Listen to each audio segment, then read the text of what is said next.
Hello everyone, welcome to the stream. My name is HollowGraphic, and we'll be doing chapters 18 and 19. So yeah, we're going to be introducing the cast real quick. This is going to kind of be a bit more laid back. Just because there's only 2 chapters, we normally do these for 2 hours. We'll be here a little less for today. But let's get to introducing the cast. We have a small group here, and we'll go from top to bottom and let everybody say what's up. So going in, we have unknown character as our first person. Hello, that's me. It's Gold, playing another unknown character. Who knows? Introduced during this reading. Anyways, down to Betty, I suppose. Hello, I'm Geekid484, and I'll be voicing as Betty or Beatrice, I suppose.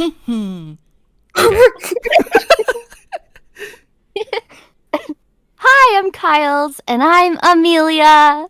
Yay. Sup, I'm Jace. I'm the sound director, and I'll be voicing an unknown character. Hi, I'm Hollow. I'm too lazy to change my PFP. I normally play Julius, but I'm doing Larkins for today. Hi, I'm the LightningEagle. I'm here for analysis. Yeah. Hi, I'm Otto. I'll be narrating chapter after this one. Now you, Sonic the Hedgehog, go. Wait, Hey, it's Sonic! And today I'll be your narrator. Yeah. Hi, I'm WolfClaw, and I'm playing Natsuki Subaru. I'm depressed, so I fit the role pretty well. Jesus Christ. Well, okay. Moth. Oh, Miss Priscilla Oh. Barielle-sama? Priscilla. Here. She's I was gonna ask if she could end it off on a less depressing note, but it's even more depressing. I guess now. she's gone. Uh-oh. Who knows? Well, No, I'm sure she's just AFK because you thought that she was starting like 5 minutes later, so maybe she'll be here in a second. we have time. We can just talk to chat for a little bit. Yeah. Yeah. Can we get a PBT in chat? What is PBT? What? Priscilla Barielle Tan. Barielle Tan? Tenchi. Not pronounce it. You get what I mean. BBT. Can we get I was confused. I thought you said CBT.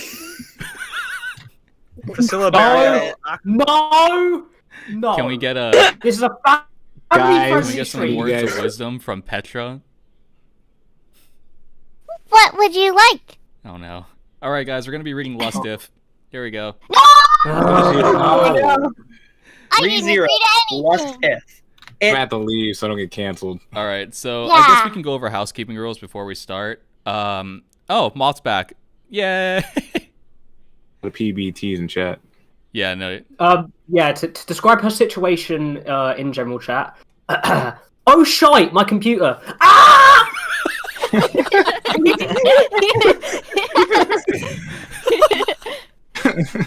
think that sums it up pretty well. Oh. Alright. Alright. That's okay, Moth. That's okay. You're fine. You're precious, Morph, it's fine. Computers suck. It's not your fault. Whenever Moth introduces herself, then we can get into housekeeping rules and we'll go right into this reading. She's saying that her connection is being very poopy, that's something out of our control, honestly. And very relatable. Very, very relatable. Very relatable. I remember the good old pray to days of God having shite the internet. construction next to me stops. for this Hollow, reading. Hollow can definitely relate to being poopy. Wow. Yeah. Okay. Thanks. Cool. Roasted. The hell is that supposed to mean? I feel attacked. I think You you know what it meant. Mr. Surface level content. Ooh, shots. Sheesh. Blanc Blanc. So what we're doing is you guys can still give super chat donations, but the main source would be Streamlabs OBS, which is in the top of the description. I heard a moth. Yeah. I'm so Moth? sorry. Oh, it's Moth. Don't apologize, Morph. Don't apologize. All right, ladies Yeah, and gentlemen. Chat, let's get a PBT from all. Last but not least, Priscilla Barielle. Say hi. Say hello. Hi, as Priscilla. I'm so sorry for the delay. But yeah, it's good to meet you. My name is Moth. I'll be voicing your Priscilla Barielle. Thanks for having me. Everyone say PBT in the chat. Moth is so wholesome, dude. What the hell? Morph is the most wholesome person alive. She might be the most wholesome person I know. No. No. That's crazy. We got PBT spam. People are saying that she's amazing. Andre's kind of biased, but we'll take the compliment. We'll take the compliment. Yeah. What do you mean weird? It's her compliment, not yours. Proud of you, chat. I just want to make sure, Moth, is your connection a thing with your PC or is it your phone too? Like, just your general connection is not being great right now? I think it's fine now. I think it's, I don't know, sometimes it happens with the weird connection issue where I plug in the mic and it doesn't catch the voice, and then it's weird, but hopefully it's better now. I apologize. Oh, it's that kind of connection issue. I thought it was internet. No, that's connectivity. I think she'll be okay, though, for the most part. All right. Hopefully. All right. Does everybody have the chapters pulled up for this reading? Yep, even though it took me 5 minutes to figure out how to fucking do it. Well, besides the knight that doesn't know any better, are the rest of you ready to go for this reading?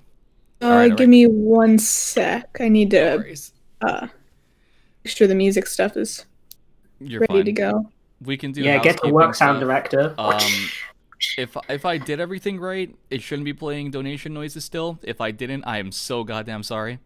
Donations memberships and all that will be discussed at the end of every chapter. We'll do a longer chapter discussion for these, especially with the content we're going to be reading for today. If this is your first time on this part of Arc 5, I would actually like to know, because there's, some shit's about to go down. But yeah, pretty much we're going to be completely immersive again, not going to be addressing chat until it breaks. And yeah, just sit back and enjoy the stream, guys. And we'll be starting shortly. Yes. Jace, you cut out before you said anything, my friend. Oop. Sorry. I was just getting the music pod in Nick here. Trammell, thanks for the $1. Thanks for the $1. Fucking. So why did you sound so hollow about that? I just got so terrified. He said the thing. I'm funny. You said what thing? I had to mute the bot so I wouldn't hear it. He said, why So were what you you're so saying hollow is- about that? Hollow. I'm gonna ask Cedric to take back that order, you little ungrateful prick. You know what's one of my favorite Breaking Benjamin songs? Hollow. Did we ask? Oh my god. All right, we should start this off. Yeah, before we all should- our Well, you know my we other should favorite evolve Breaking it. Benjamin Waifu tier song, list. Kanda specifically. What's the page on Google? 296 on the Google file that we're reading right now. Arc 5, Yes. Chapter 18, page 296. Let's make a goal, guys, to get more viewers than last night's stream. That had no purpose, please. All right, cool. Invite all your friends, kiddos. All right, Lightning- Garfiel, start us off. Lightning with 5. Okay, Sorry. Wait, dude, why you gotta blow my identity? I was trying to. I didn't put my name. Oh, okay, anyways. Subaru finished his simultaneously important and trivial conversation with Julius and left the water plumage pavilion with Amelia and Beatrice. In the courtyard, you were chatting in a friendly way with Julius for once.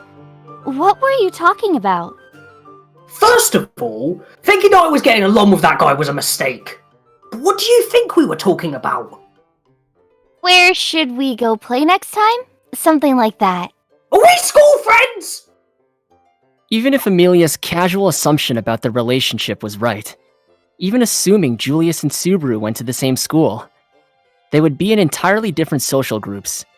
Schools, just like society, ran on a hierarchy. In a sense, didn't something like division between classes exist universally? Not just the aristocratic society. Oh, whether in this world or another world, those hardships are the same. Hey! What did you talk about? I was anxious to ask about those recent hostile events at the tea room. What exactly happened earlier? What preceded that? What's going to happen next? Those kinds of topics. Isn't that being friendly? Amelia tilted her head in question. Subaru followed suit with a sigh. Looking at only their trivial words at the end of their conversation, maybe they did look like friends.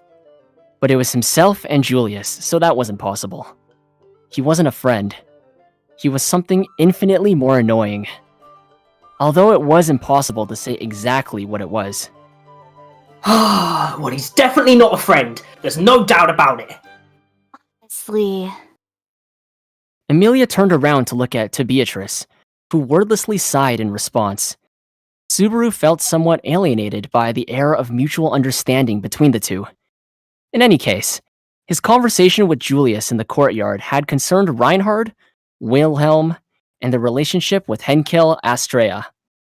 So if he truthfully conveyed the contents of their conversation to Amelia, then Subaru would feel rather guilty.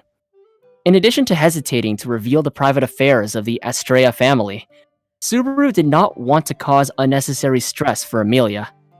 After all, it was a helpless, tricky situation. The deep scars in the history of the Astrea family were something that outsiders could not easily approach. Julius had been involved in the history himself, and, acknowledging Subaru's concern, had relayed everything to him. And still, Subaru felt a nauseous itch in his stomach. So, Subaru, although it's a pleasure to take a walk like this, what are you planning? While Subaru wrestled with his inner anxiety, Amelia suddenly smiled and uttered such a remark. Subaru, taken by surprise, was momentarily lost for words. He hurriedly blinked and shrugged. That's harsh to hear, Amelia-tan. I just had a pure wish to wander the beautiful Watergate City with Amelia-tan. At most, I only have a trace of temptation to lure you too close to a spot with water dragons and appreciate your appearance when soaked with water. Subaru, to say such a thing. You really are a stubborn person. Even I know that something so trivial isn't your real intent. Amelia raised her pouting cheeks, and Subaru pressed a hand to his forehead, uncomfortable. He looked to Beatrice for aid. However, the young girl walking between Amelia and Subaru gazed up at Subaru with the same expression Amelia wore. Without any support, Subaru quickly raised his hands in surrender. Okay, I surrender! I'm sorry. I'll give up on the Amelia-tan wet clothes plan. Subaru! When his name was called out in anger, Subaru dropped his raised hands and surrendered for real this time. Subaru, you're naughty. You saw through me, Amelia-tan. Although I was your mentor. So I should be rewarded, right? Oh, right, I'll be serious now. Stop it already. In response to Amelia, who'd raised her hand in an "I'll hit you" gesture, Subaru could only smile wryly. I wasn't trying to hide anything. I just wanted to give you a little surprise. Right now we're headed to Priscilla's City Park, where I unexpectedly met the songstress yesterday. Wow, Songstress-san? Then will she be there today? Your shining eyes are adorable. Yeah, I have the famous songstress contact information. Although I have faith in Otto's ability to negotiate, I also have faith that his bad luck will probably cost us this opportunity. So, this is insurance. I see. And if we're on good terms with Songstress-san, then she herself could ask Kiritaka-san to trade us the magic ore as a personal favor. That's it. Well done! Subaru gestured his arms over his head in the shape of a circle. Amelia was so innocently happy. In fact, although the transaction would hardly be as simple and straightforward as Amelia had said, there was no need to point out her mistake. Amelia was only purely looking forward to getting along with Liliana. Subaru could handle all the other stuff behind the scenes. I can't help but feel that the likes of Amelia-tan and Liliana will have some kind of chemical reaction. Chemical reaction? From the looks of it, I think Amelia-tan and Liliana will get along well. Will we? I hope so. Although somewhat apologetic to Amelia, who was just looking forward to the meeting, Subaru had already been somewhat beset by the fatigue that would surely follow any meeting with Liliana. Even while hoping that Liliana would be in the park to fulfill his goals, Subaru prayed that he would not have to see her again. Of course, if she wasn't there, the afternoon would just be a date with Amelia. Although he wished to avoid that. Subaru couldn't deny that he would enjoy it. Amelia-tan, don't you want to go Kazuku on a water dragon with me? I think that'd be fun, and it would strengthen our bonds. I'm not sure what a Kozuko is, but if it's anything with the ship, I think Subaru would get seasick if we did. That would tire you out, so we should avoid it. Not to mention, the park is right in front of us, in fact. Now isn't the time to give up, I suppose. Beatrice pulled on an uncomfortable Subaru's wrist and led him onwards as she continued to walk forward. They had arrived at the destination without any hesitation, and Subaru gave up on any resistance after seeing the entrance to the park. The fountain located at the center or city's park showed an unexpected spectacle. The audience gathered in the park was even larger than the one on the previous day. Since we came here earlier, I was prepared for the possibility that Liliana wouldn't be here. Seeing the crowd gathered, however, that thought turned out to be merely a worry. Today's performance seemed upbeat, with both rallies and applause from the fanatical listeners, an atmosphere which dominated the park. Clapping and yelling? Today looks quite a bit livelier than yesterday, in fact. Met with the same confusion as Subaru, Beatrice tilted her head to the side. Like the magical broadcast that morning, Liliana's singing was typically peaceful and quietly drew its audience away from reality. It was precisely because of that nature that the presence of this frenzied crowd seemed off. The expected situation had been mixed with something unexpected. Everyone seems to be enjoying themselves. She really deserves to be the songstress-on.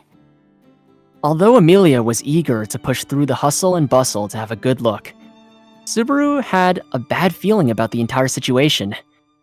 As they approached the front of the crowded audience, Subaru began to feel an uneasy sense of regret. However, he could not quite vocalize that feeling, and so Subaru had no excuse to stop. Not to mention that Amelia was looking forward to seeing the commotion for herself. After all, Subaru could not betray those amethyst eyes which sparkled with expectation. Or rather, he could not make a decision in time. Soon after, the fanaticism of the masses turned into a thunderous round of applause as they continued to push through the crowd. That is to say, the cause of that commotion was coming to an end. The place where the crowd's excited sight was concentrated became visible. And there... That was a really amazing dance! After seeing that extraordinary dance, I started to lose myself! Not at all. Your performance and singing were at that captured my attention completely, just as I deserve to. It has been a long time since I've such a display of skill. There, talking and shaking hands tightly with each other, were the songstress and a woman of crimson. Subaru's intuition had been right. Today, Subaru again bore witness to an audience shedding tears to Liliana's playing and singing. If something today were different from yesterday, it would be the presence of Priscilla, who stood beside Liliana, also being showered with, "Your dance was too powerful." Should I say this? Just do it. So touching. I'll definitely come again. The recipient of all this generous praise, Priscilla, fanned herself and spread her arms wide in response. After that rough interaction with her fans, the only people left were Subaru, Amelia, and Beatrice. Noticing their obtrusively idleness, Liliana's twin tails bounced once more. Oh, hey! If it isn't Natsuki-sama and Amelia-sama! And Natsuki-sama, little girl-sama! What are you all up to? I wouldn't know who this girl-sama is, I suppose. Subaru, explain it to me, in fact. Why don't we let the one who came up with the name explain it? Here, I'll give you some tasty candy. So, behave. You won't fool me like this, I suppose. Setting aside Beatrice, who was busy sucking on the sweet in the mouth, Subaru turned to Liliana, whose twin ponytails bounced eagerly like dog tails. Although Amelia widened her eyes in response to the songstress's exaggerated reaction, Liliana's presentation of her odd behavior was only just beginning. Although it's only been a day, here you are staging another grand performance. Were you kicked out by Kiritaka again? Well, that would be right. The one who loved me gave me such an earnest plea, so I complied. Isn't that a mark of being an excellent woman? I think it is. So even after being booted out, you thought that holding the performance would be perfectly fine. Liliana straightened her thin chest and stroked a non-existent mustache. Next to her, Priscilla stood with arms crossed across her ample chest. Catching sight of Subaru, she snorted at him with contempt. Have you been doing? Even if you were taking by mine earlier, resting your gaze upon me like that is incredibly rude. Men who are obsessed with mine beauty are at most allowed to inhale my scent to fuel their sweet dreams. I didn't see you dance, but even if I had, I wouldn't have been too excited. I only like delicate type girls like Amelia Tan, so your alluring body doesn't do much for me. Furring a half-demon over mine is a mark of utter helplessness. Of course, I'm not so narrow-minded as to not accept strange taste. Moreover, if you cannot understand true beauty, then your gaze can only be dismissed as a hopelessly short-sighted. Subaru sensed a certain futility in attempting to argue tit-for-tat with her. Their values were too different. Subaru could not use his common sense to compete with Priscilla, who genuinely believed that the world itself belonged to her. Anyway. Amazing dance? That is to say, Priscilla was dancing? Feel regret that you missed it. Dancing is not something I do lightly. That is to say, this artist's song is something to offer. Priscilla presented Liliana to a stunned Amelia. Subaru was shocked by her answer, while Liliana rolled her eyes at him. Ignoring Liliana, who began to pretend she was blowing bubbles, Subaru stared straight at Priscilla. You? Danced for people? Hey, that's completely unexpected. Then, how would you regard the frenzy of that crowd of fools just now? Although the artist's song did have magic in it, without the presence of mind dance, the audience would have merely fallen into a stupor and became puppets who could only listen. Although that could be said in a form of enjoyment, I'm not too fond of it. Fools shall remain fools, and the ignorant shall remain ignorant. Why not have color added to both mine and their day? In other words, fools indulging in foolishness will be happier? Oh, you're obviously a commoner, but you're quite adept at comprehension. Feeling grateful at Priscilla's praise would be impossible. Not to mention that Priscilla showed no sign that she had remembered his earlier presence in the inn. He would settle for being happy that Priscilla remembered Amelia.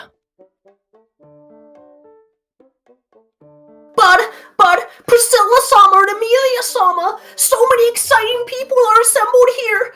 I really appreciate it! Liliana had withstood the sinister atmosphere and offered that reaction. She had picked up on the rivalry between the two and had designated herself as the mediator, rather than the awkward Subaru doing so. Maybe her odd quirks and airheadedness were just a front. Was my song so beautiful? Honestly, that just embarrasses me. Nope, this is her real nature. Liliana was blinded by her delirious state, and fell into a fidgeting embarrassment. Subaru realized he had overestimated her and slumped his shoulders disappointedly. Then, he suddenly noticed that there was no one around Priscilla. Are you alone? No Al? Nor that piece of shit? Nor the cute butler? Allowed Shoot to go for a walk, but he seemed to have gone lost. He tries very hard, but is a good-for-nothing at everything he does. That is the cute kind of child he is. Since Al's constant nagging is annoying, I sent him out to go look for Schult. As the piece of shit, I'm sure. Perhaps he is at a tavern somewhere. So, piece of shit is actually a common language between us. Subaru was thrown off by the unexpectedly serious reply. It seemed that Heinkel was poorly received, even by his own faction. Although he fully understood why Heinkel was treated that way, why had Priscilla bothered to invite someone like that to her faction? She'd definitely say something like, because having him nearby would be interesting though. You seem to understand quite well. Well, I have collected him for some rather small reason. Those who approach me and attempt to market themselves shall be welcome so long as I can find them a purpose for mine amusement. If they become an obstacle, they can be discarded at any time. That man is at best that kind of person. No, how do I say this? He doesn't seem like he'd live up to your expectations in any way whatsoever.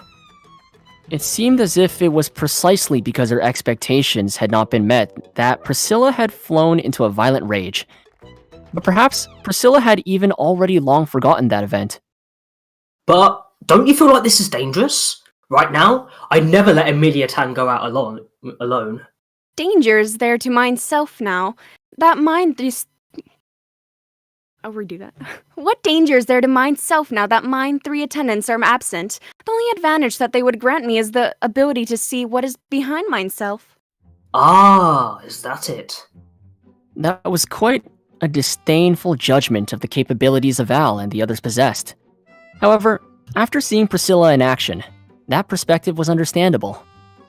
At the tatami room, the ability that Priscilla had demonstrated was far superior to what was possible for a human. Speaking of which, I've also been kicked in the jaw before. During the loops that had happened in the royal capital, Subaru had once displeased Priscilla enough to have been kicked in the face. His body had flown so high it hit the ceiling, and he had been put in a half-dead state with just one shot.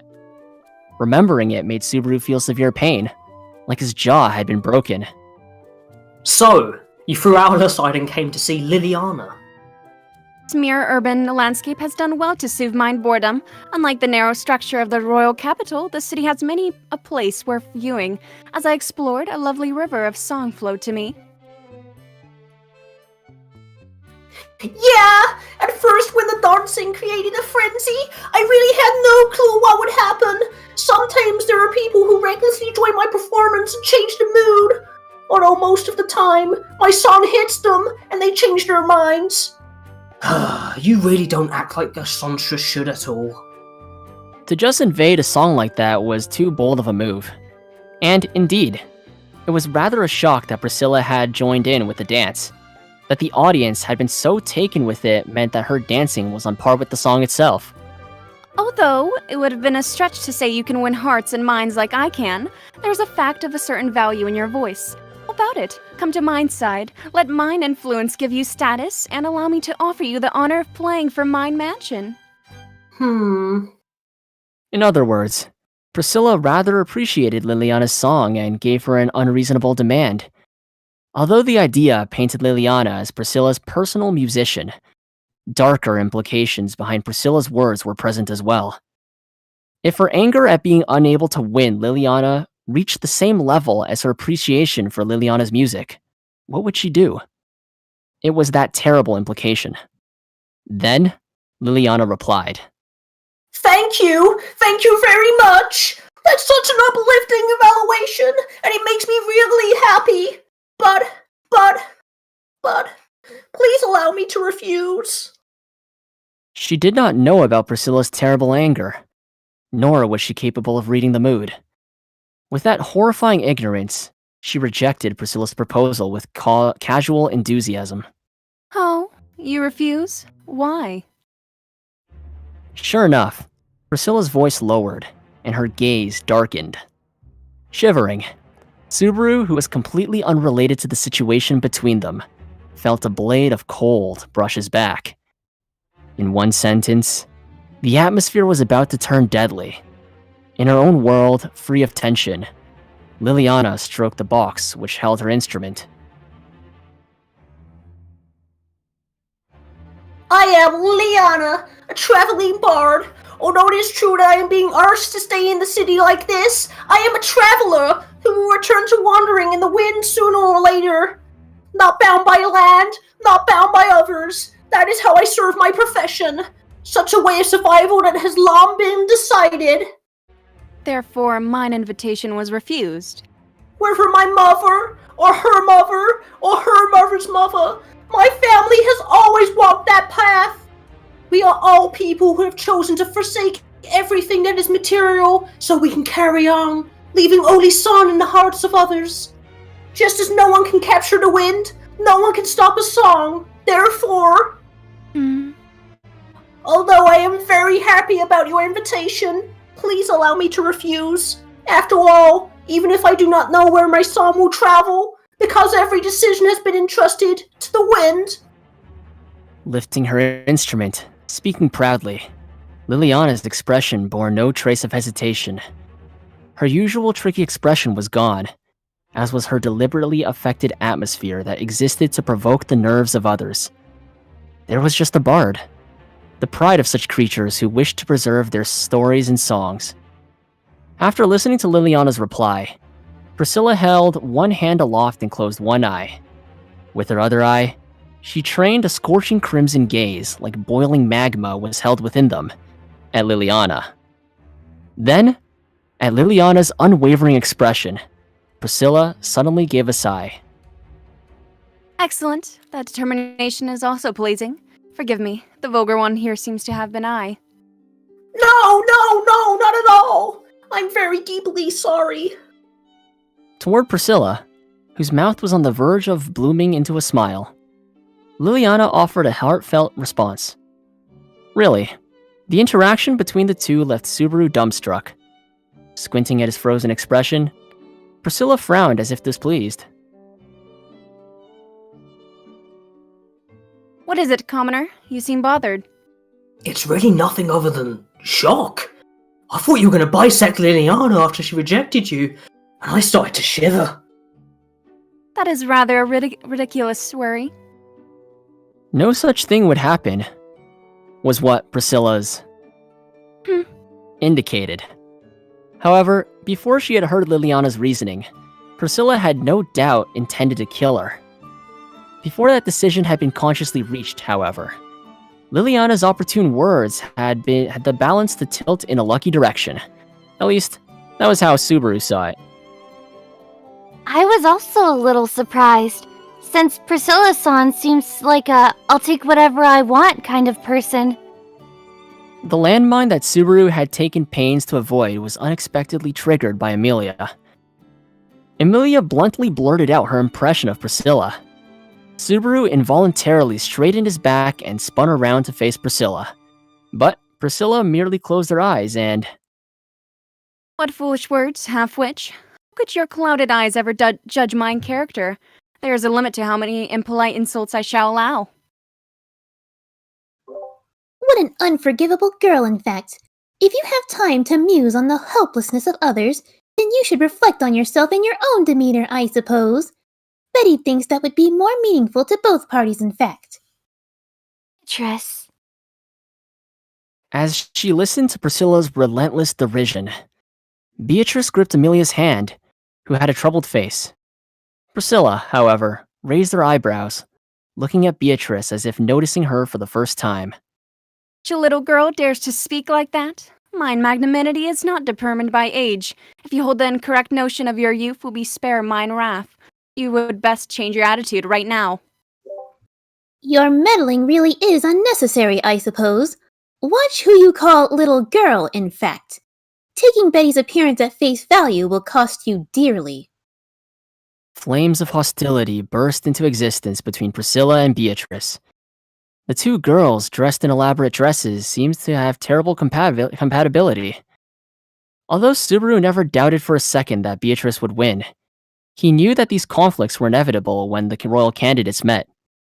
This was just the type of relationship they had. Don't be so stubborn, Bearco.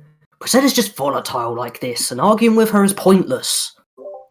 Subaru, do not stop Betty, in fact. Aren't you angry that Amelia is being belittled, I suppose? Show me some evidence you're a man, in fact. Could you not say such terrible things? Not to mention. Subaru was shocked that Beatrice, who rarely showed concern towards people besides him, was angry for Amelia's sake. Even Amelia, the recipient of that concern, was surprised. Beatrice, I'm fine. Moving Beatrice's hand out of the way, Amelia gently touched the girl's head. For a second, a tearful expression appeared on Beatrice's face, but it lasted for merely a moment. Beatrice adopted her usual expression as she turned back to Priscilla. Be grateful that you have been spared, I suppose. How you should feel. Think your own adorable face. Both Beatrice and Priscilla snorted slightly. Although at the end, Priscilla had ended up praising Beatrice's appearance, the infuriated Beatrice was completely unaware. I'll let you go because you're cute. That was an odd explanation. Subaru did not understand it at all. You really are an irrational woman. Of course. Are you so arrogant that you believe yourself capable of seeing through any woman? Let alone I? Are you saying it's my fault? What really started this incident was you telling Liliana you wanted her. Priscilla's reasoning for allowing Liliana to escape the palm of her hand remained a mystery. Subaru directed a curious gaze at her. Unexpectedly, Priscilla covered her mouth with her fan. Everything in this world is already mine. As such, there's no necessity to hold all as beautiful and lofty in mine palm. Those things just need to exist. As long as they continue to exist, then there's no problem. This world is already mine. Courtyard, that is to say. There's a songbird sings is unimportant. Placing her into a cage? Vulgar. Guarding her from an outside enemy's hands? Vulgar. In fact, those are all troublesome actions. Priscilla's view drove any of Subaru's presumptions into the ground. Her alienation from even alienation left Subaru speechless. That was not to say that Subaru was unable to understand what she was saying. However, what she saw was just too different from what Subaru saw. Therefore, Subaru would never understand her for as long as he lived. Frankly, he thought it was horrible, but maybe it could be seen in another light. This terrible feeling perhaps might also inspire admiration or longing in others. Maybe that was exactly why Al chose to follow Priscilla. Hey! Now that everyone's calmed down, let me serve as an ambassador and show off my goodwill as I show off my voice! Yeah! I'll do just that! In this way, slicing through the atmosphere, Liliana abruptly made her own proposal. She took to Lualyre and flicked its strings at tremendous speeds, before concentrating on swaying her own body along. Only this time, Priscilla Summer doesn't need to join in with a dance. Just enjoy the song. It's fine. I will open fire with the full passion of the songstress. Please listen carefully. Oh? Liliana's words brought an expression of interest in Priscilla's face. Emilia Sama also seems to have first arrived just as my first song ended. I hope that instead of seeing me as a singer whose selling point is her cuteness, you'll come to see me as a poet who has earned a little bit of money with her blessed singing voice and her excellent playing technique. Wow, really? Oh no, I'm not the most qualified of musicians. I hope you'll be satisfied. Regardless of Liliana's assertion, Emilia was undoubtedly interested in her performance and singing. That was why Emilia, who had been taken in by their previous interaction, looked forward to Liliana's proposal. Taking note of the subtle sense of distance between Emilia and Priscilla, Liliana appeared to enter a state of preparation. She discreetly waved Subaru over and said in a quiet voice, Natsuki-sama. Oh no, this is just my personal opinion.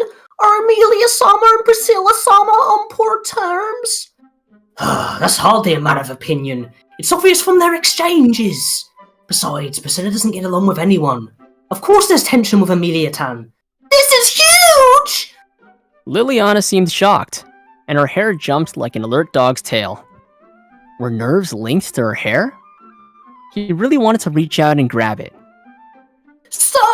So let me come here and cut that tension away and unite the two in a world of charm and song. Just now did your imagination just annoyingly turn somewhere dangerous when I said cut? That's no good! It's exhausting when you say both inspiring and uninspiring things in one sentence. So don't do that anymore. Subaru marveled at Liliana, who seemed like a madman, yet was capable of caring for others. Sweeping away the bad air with the song was something simple and straightforward. Both companions shared interest to Liliana's singing. Even Priscilla would not act cynically towards Emilia as she listened to the songstress she so admired. After the sun ends and they chat again, shouldn't we prepare food and drinks for them? Natsuki-sama? Indulging in sweet snacks will certainly create a mood that will close the distance between them. Don't you think so? No, I don't think so. After the sun ends and they chat again, shouldn't we prepare food and drinks for them, Natsuki-sama? Indulging in sweet snacks will certainly create a mood that will close the distance between them. Don't you think so? Is this a parody where I can't advance until I say yes? Liliana presented that false choice with the same inflection and tone.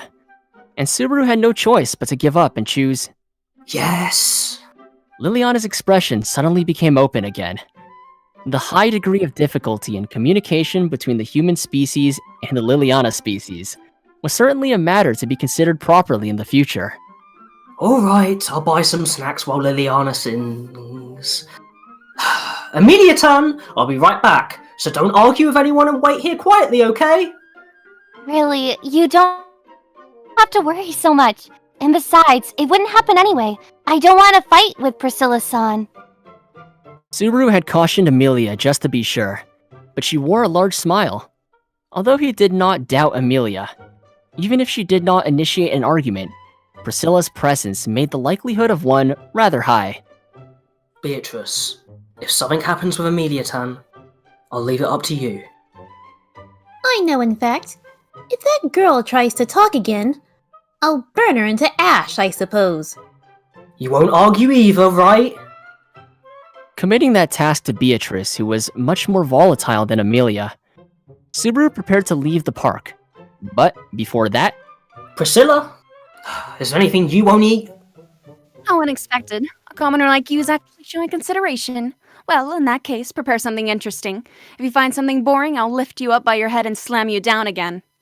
Guessing what you'd like me playing, like playing rock, paper, scissors? Why did you have to impose such a cruel condition? Subaru thought about giving her the first delicacy he could find. Priscilla, being Priscilla, frowned at his answer. Rock, paper, scissors?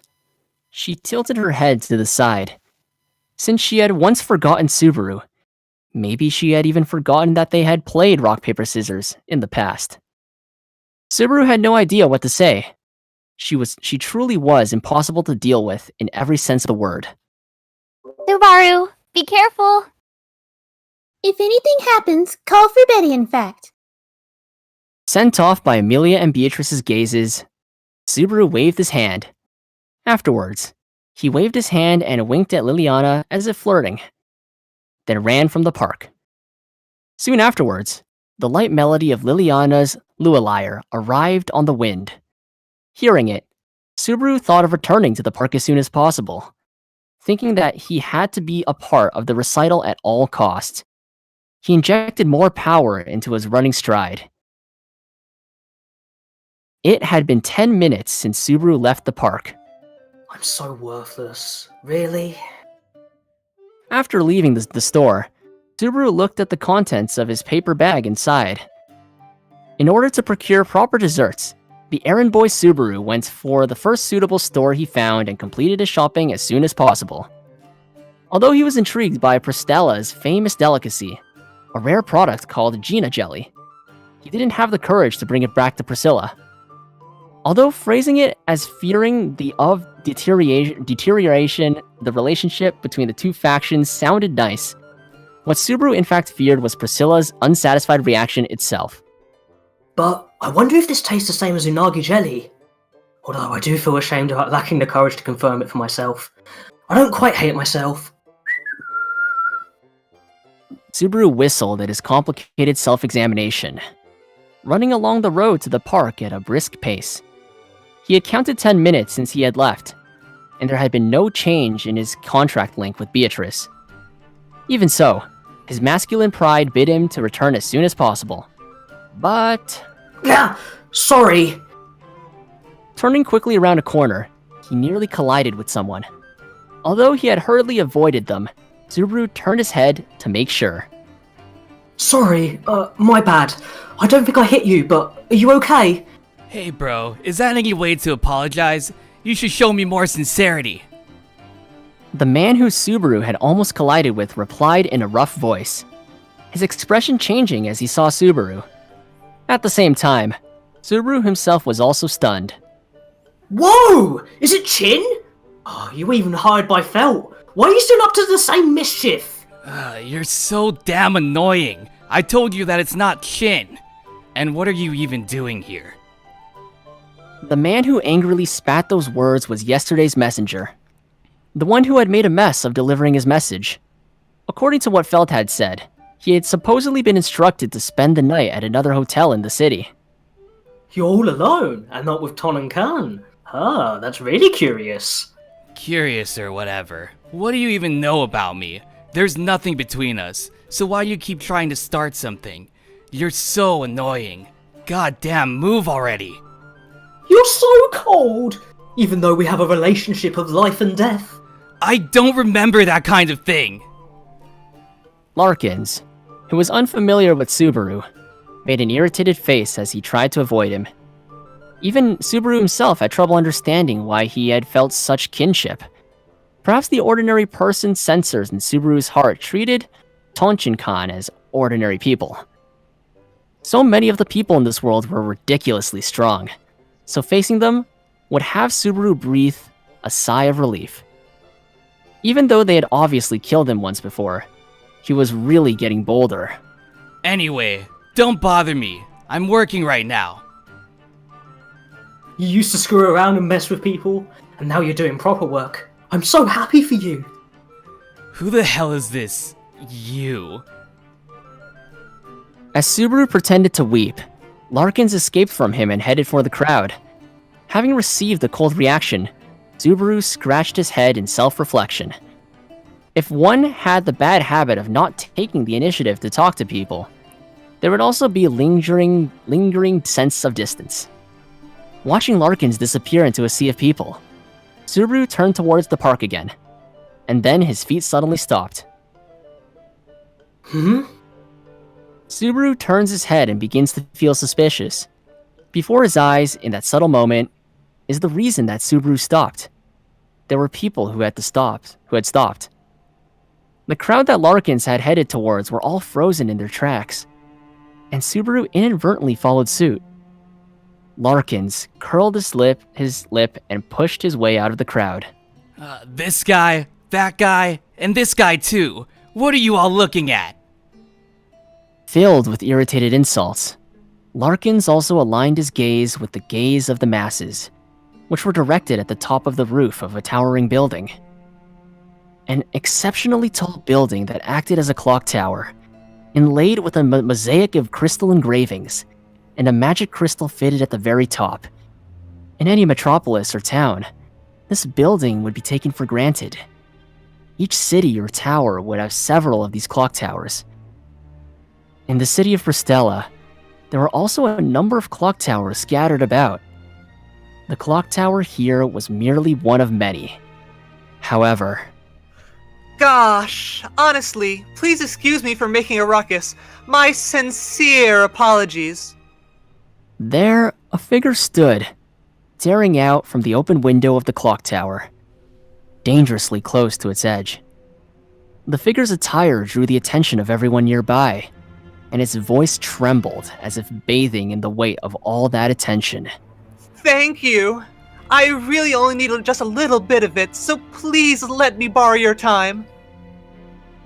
It spoke words of apology, but compared to genuine words of regret, its words felt far more self-righteous, as if prioritizing its own intentions. That shivering voice broke, sharply. Listening to it was painful on the ears, and there was a fierce, desperate need to remove that discomfort immediately. The reason for that strange feeling could perhaps be traced to that figure's off-putting appearance. The figure's head was entirely wrapped in bandages, leaving only its dazzling eyes uncovered. Its body was wrapped tightly in a black coat, and both wrists were captured by long chains, the end which dragged on the ground, swaying both left and right as their owner paced the tower.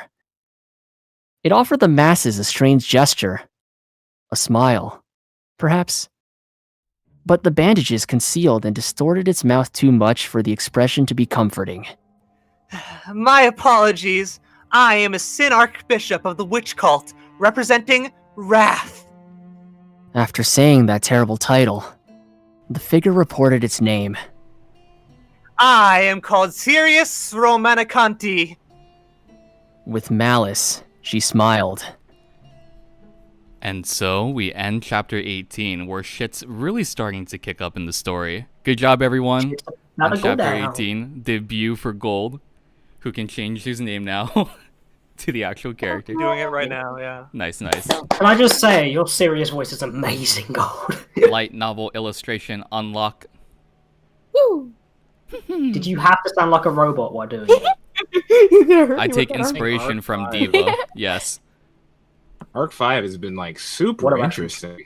Yeah. It's been very entertaining. It's a very underrated arc, in my opinion. It is. And yeah. It sounds like it. Yeah. We have a bit longer to discuss, I guess, this portion. We have a bit longer to talk about things before we go into next chapter. And I have time to get water, because fuck me, Liliana. Yes, yeah, you need to Leslie Crandall, thank you for the dono. Somebody else donoed while we were reading. Said to give it to Wolf. I'll PayPal him that $6, I guess. I suppose. The death is implied, everyone. The death is implied. Yes, the death. Why is that a relevant question? I'm not going to answer political topics while we're reading a story. No. Would you like to go into some of the discussion now about it? Yeah, so there was did you guys see the one funny little tidbit that Fanta put when we were talking with Priscilla about rock, paper, scissors? Oh, no, which one was it? A bit of cut content from Volume 4, Chapter 2, Part 4. After first meeting Priscilla and running away from the bandits in the alleyways, Priscilla strikes up a wager with Subaru for his apples. If she won, she would get one of his 10 apples, but if he won, she would allow Subaru to fondle her breasts. First, they tried coin tosses, and Subaru lost 7 times in a row. Right after, Subaru proposed a switch to rock, paper, scissors, and he lost another 2, before the group of bandits interrupted. A little bit of cut content from Art. What you're saying is, Priscilla is Kazuma, and Subaru is Aqua. Yes. Sure. We'll go with that. Alright, great. Horny Subaru is never rewarded. Good. That's terrible. Horny Subaru bonk. But yeah, we can talk about this chapter and just all the tension between, like, especially Betty and Priscilla at the beginning. I think it's funny, their family dynamic. Oh, go ahead. Gold. That wasn't me. Oh, that wasn't you? Who speaketh? I don't. Don't worry, Lightning. Just go. Yeah, just go. Okay. I was gonna say their family dynamic has like really kicked up quite a bit between Subaru, Amelia, and Beatrice. Even when we got to that, when you're talking about the fight, I'm going to skip over to that real quick. Before we got our pseudo fight, Beatrice is basically almost standing up for her mother figure, which was amazing. She even looks up at her like, well, I'm telling this mean Karen lady, which I wrote down. I said, family bumps into Karen at the supermarket. True. Sweet and now, angel. She's over here telling her, like, no, sweetie, it's okay. Your mom's fine. She doesn't bother me that much. And it was just, it's so great that he even wrote that little bit. Like, she looked up saddened at Amelia, like, I'm not going to let her talk trash about you like that. Oh, my gosh. And then Priscilla's gotten a lot of characterization from this. It's very strange. I wrote down that she is like, it's like I wrote down in the chat that she's like a tank going through a china shop. It's not that she's like, she's not like, you know, invincible or whatever, but because she believes her own air this much, it makes everybody else have to bend to what she's doing. And in a sense, she gets what she wants. So instead of being like, no, shut up, get out of my way, they're always like, it's Priscilla, I guess we kind of have to go around her. Oh my gosh, yes, whatever. So in a way, she's always kind of getting what she wants. One thing I'm interested to see with her character is there going to be a part to her where she might feel, I don't think so right now, but will she ever feel lonely at the top in this kind of regard? I don't even know. In her own mind, no. In her own mind, it's like she's the only thing that really exists. Like everybody else is kind of a toy. The way she described Liliana is a toy. I can always come back and get it later. Yeah, basically how she's. Yeah, that's basically how I can't answer for certain because I haven't read much far ahead from where we're at right now with Priscilla. And I'm just as much in the dark as you after next week on. So I honestly don't know. Why does in it the feel anime, like she did that... not. Oh my god. Oh, I do have something to mention. You mentioned Beatrice looking upset when Amelia spoke to her that way. Mm-hmm. I would like to say you can read very deeply into that. You can infer a lot of things. Now, we know Beatrice is, 3 to 4 centuries old, right? Yeah. She was also active around the time another certain half-elf was active, was she not? Oh, here we go, Wolf. Right. Yes. Okay, great. Now, Please, Wolf, take me on this journey. Yeah, so there is a huge possibility, especially since Echidna has experience with Satella, and I've obviously dislikes her. Beatrice may have also met Satella at some point. And we can also infer this from how much she seems to know about Satella. Hold on. Whenever, because in season 1 of the show, or earlier on in the story in Arc 2, she tells Subaru a lot of information about the Witch of Envy. Mhm. She is his direct source of information about the witch. So you could infer from these small things that she may have met Satella and formed a close bond with her. Especially if Amelia is affecting her this way. And there's also kind of an inference there that one of the reasons she didn't want to get close to Amelia isn't just because of her jealousy towards her relationship with Puck, but perhaps because she reminds her of Satella. Ooh, Wolf, this is spicy. We can Oh my just god. ask Beatrice. She's in the call. Just ask him, Wolf. Yeah, Bearco, what do you think about Satella? Probably while I was in the middle of eating chips. I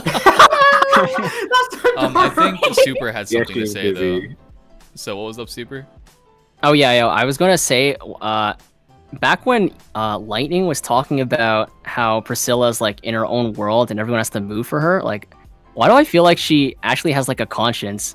Like I think for like Liliana, she was like saying how she wanted to like basically own her, but then she like went back on it, and it seemed like she was coming up with an excuse for why she went back on it. She's like, oh, it's not because like I feel for you, it's because you already exist, so you're basically mine now that I think about it. It seems kind of tsundere, you know? Like backpedal. You know, I feel like the thing with Priscilla is that she's genuine in that she believes she owns the entire world. That's the reason she thinks she deserves to be king, because she believes she owns everything already. Right. She has such high levels of arrogance that she believes everything is owned by her. But if you can earn her respect, she'll definitely. Well, yeah, she abide will by treat it. you with respect if you earn her respect. Priscilla is the kind of person that if you get endeared by her, she will very much, show that.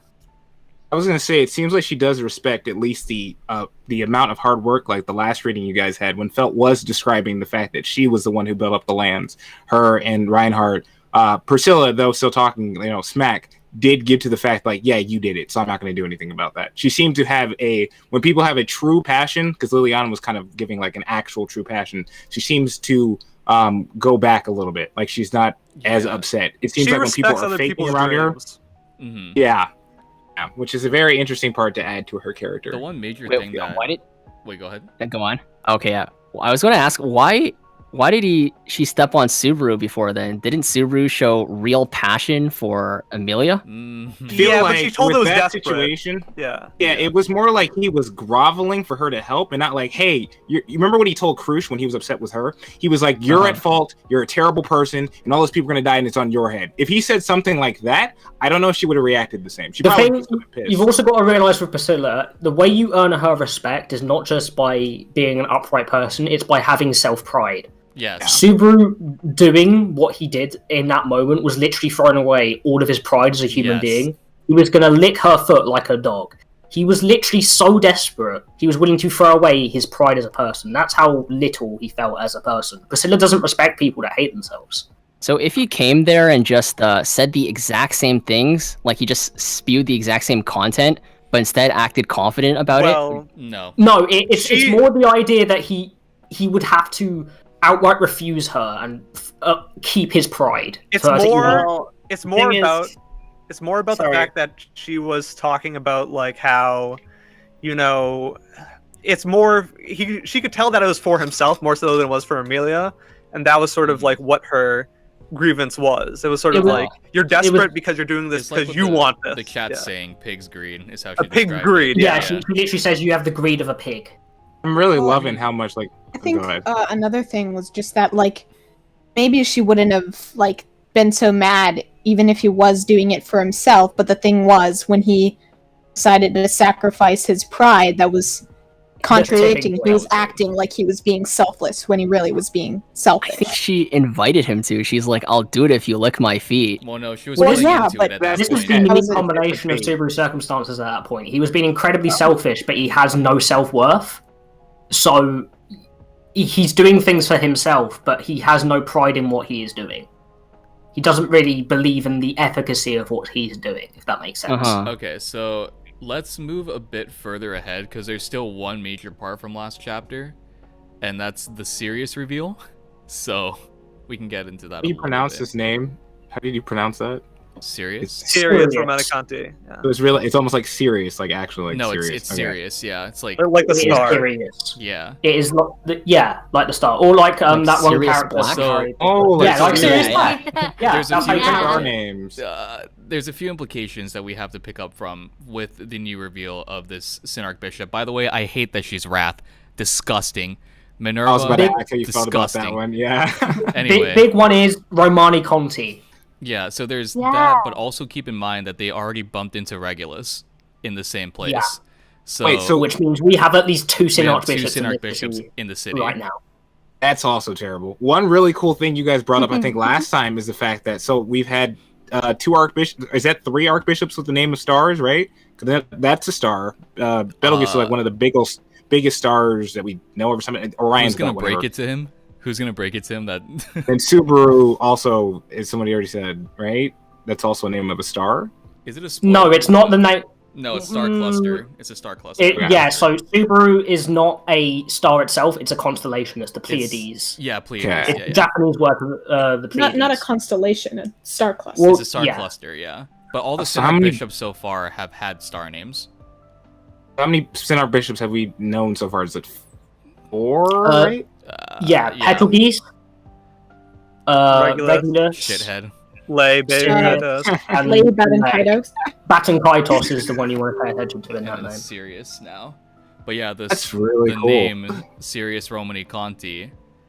That's gonna what do you guys think about the way that they introduce themselves, fellow anime onlys? We got like the opposite kind of reaction to Wolf Yana specifically. I'm gonna name it. The chat The loves chat you, was Wolf. super hype when we got to that scene. I was so excited because we're finally getting to the point where it's not, all these happy-go-lucky times. There's like imminent danger again. So Right, yeah. I This can is when the finally arc really leave my starts. action tracks. I feel like an anime only because I forgot about Sirius's existence until we started the reading. So I was like, who the fuck is this? Like, I swear to God, all of my memories of Arc 5 are just gone besides like the 2 biggest chapters. Well, I mean, that's good because we can discuss, because these chapters from here on out have a lot to break down as far as... Yeah, we have a lot to talk about in the next chapters, and it will not stop great. until the end of this arc. Well, I'm ready to narrate for the next one when you guys are. Yeah, we're just going to wrap up this real quick, and then we'll head into it. So first Otto off, Kun's alive. Shin is back from the Tonchin My boy. trio again. Yeah, I love know. Subaru and his dynamic because Subaru is playing such mocking happiness being around him because Tell you me, can tell guys in chat, anime onlys, did you honestly think they were going to bring back the thugs? Like, did you think they were going to be actual No. characters? No. My favorite thing about Depay is that when he introduces characters, they will have a purpose. They're not just throwaway things. Like every character he introduces is important in some way. Right. Yeah, you can expect a Tan Shinkan side story EX novel at some point. I don't Dude, doubt there it. is a side story for There's almost side every stories where character. or It's there's gonna be. ridiculous. Yeah. I don't doubt Oh it. my gosh. There is so much side story content for ReZero. If I get a story about them having to learn how to act polite from Reinhard, I will be enthralled. All right, rest of so my life. I will say for everybody in the chat right now, tomorrow's reading is gonna be fucking nuts. So you come to that one too. We're doing 4 chapters. Actually, speaking of that, I might have to practice before. I'm gonna be here, I yes. have legitimately forgotten everything that happens within Awesome. chapters 20 to This- 23. You guys are gonna be fucking blown away. Fucking oh my Yes. god. People in chat are talking about Tonshinkan trio and I'm thinking Slumdog Millionaire if. Like Fuck's sake. but yeah, I don't Wolf, Yes. are you gonna be available after we're done with the stream? Because we got to discuss about that chapter. Yeah, I should be free. Yeah. All right, cool. But yeah, I think we're gonna have a lot more to discuss after this chapter ends, definitely. So without further ado, this is the chapter that's gonna put in more discussion. Yeah, without further ado, guys, we're gonna get Hello. right. Yes, hi, hello, hi. You should change your name so people aren't confused. When I literally can't because I'm in stream mode right now on Discord. Oh, rip. Yeah. Actually, let me make sure. Is my voice level good? guys, I'm voicing Larkin. You're fine, Kanda. I'm voicing Larkins, guys. I'm not Julius. Not this time, sadly. Even though I want to be. Alright. Let's get right into it then. Yeah. We'll go right into chapter 19. Arc 5, Chapter 19, Theater of Malice. Those words were spoken with both intimacy and graciousness. Hearing the bandaged figure's opening speech, the crowd could only gaze up in stunned silence. The figure, standing high above them, had a peculiar, striking appearance. Its voice was ear-piercing, yet incredibly entrancing. However, those notable features were secondary to something much greater. The reason why no one dared to move their eyes from that figure was, in fact, incredibly simple. Calling that reason biological instinct would be no exaggeration. No one would be so foolish as to heedlessly look away from a life-threatening enemy. Huh? Oh, What? What did that person say just now? This is a joke, right? The witch cult. What's with... Delayed understanding gradually spread throughout the crowd. However, no one took action. Everyone merely questioned the people near them, as if doubting what they had heard. Just now. What did that bastard say? Did you hear it? Larkins, who had raced back towards Subaru, shared that reaction. Although he crossed the crowd and approached Subaru while keeping an eye on the clock tower, Subaru, standing at a distance from the crowd, did not let his gaze waver for even a second. A disaster would surely occur as soon as he looked away. Considering the identity of that figure, that was a doubtless fact. That is, the figure was a creature of the same breed as Pyrrhixz. Also claiming to be a Romani Conti. The bandaged figure had given its name, Sirius Romani Conti. Ridiculously enough, Romani Conti was in fact Pyrrhixizz's surname, although it was impossible for that spirit of evil to have blood relatives. It doesn't feel that all the Sin Archbishops have the same family name. An entire family named Romani Conti would be far too much of a nightmare to handle. A wicked religion spreading the teachings of the witch, and a family under the name of Romani Conti, producing Sin Archbishops for generations. Even the thought seemed so distorted and foul, it made Subaru feel a proverbial nauseating stench. At the same time, an endless wave of anger towards the witch cult rose inside of Subaru. Although it was not the gluttony that he had been pursuing, if this was someone who could give him a lead, then... I'll try to capture it and force it to spew everything out. Although difficult, that could force open a path to gluttony. Determined, Subaru calmed his blazing heart and focused on finding his connection with Beatrice. Beatrice would appear for Subaru as soon as she was summoned. This was an effect of the contract between a contractor and his spirit. Deep within himself, Subaru grabbed onto their conversation and prepared to seize it, when... All right! That's enough! Just as he was about to call Beatrice, a shrill, dry voice called loudly from above. That voice gave the impression that it could permeate throughout the entire city. The bandaged person clapped its hands, and Subaru opened his eyes to see it watching the crowd beneath. It took 22 seconds for everyone to fall quiet. However, thank you all for your attention. I am very happy. In addition... Despite the irony in those words, the bandaged person, Sirius, kept his arms crossed as its entire body shook. Although it looked incredibly happy, the friction between the chains hanging from his arms and the walls of the clock tower created a nerve-wracking sound. You and you there, and the two buddies there, and you there too. My apologies, but please do not be so angry. I am very sorry to take up everyone's precious time. Sorry and thank you. What? Sirius twisted his body around as if it were genuinely complaining. Subaru had been prepared to yell, What a joke! But before the words started leaving his mouth, He noticed that he had been included amongst the 4 people who Sirius had pointed a finger at when saying,